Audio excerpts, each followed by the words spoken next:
classe média, papagaio de todo telejornal.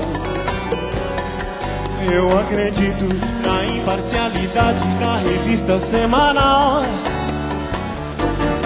Sou classe média, compro roupa e gasolina no cartão. Odeio coletivos e vou de carro que comprei a prestação. Só pago impostos, estou sempre no limite do meu cheque especial. Eu viajo pouco, no máximo um pacote CVC trianual. Mas eu tô nem aí se o traficante é quem manda na favela. Eu não tô nem aqui se morre gente ou tem gente em Itaquera.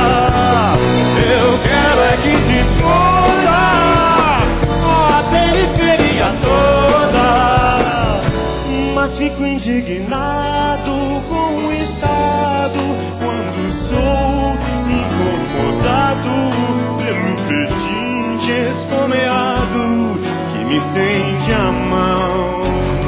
O para-brisa ensaboado é camelô, biju com bala. E as peripécias do artista, malabarista do farol. Mas se o assalto é em Moema, o assassinato é nos Jardins.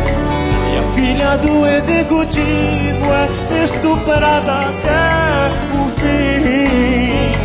Aí a mídia manifesta a sua opinião regressa de implantar pena de morte ou reduzir a idade penal.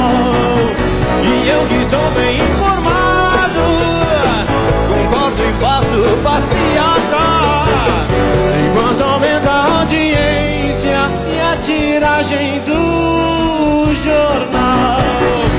Porque eu não tô nem aí se o traficante é quem manda na favela.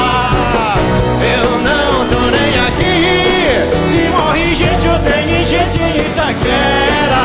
Eu quero é que se exploda a periferia toda.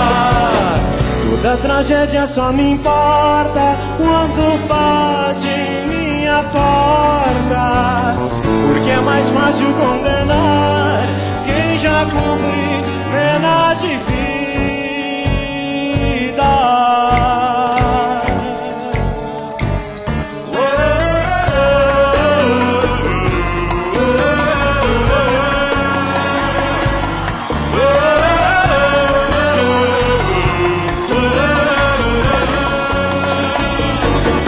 Sou classe média.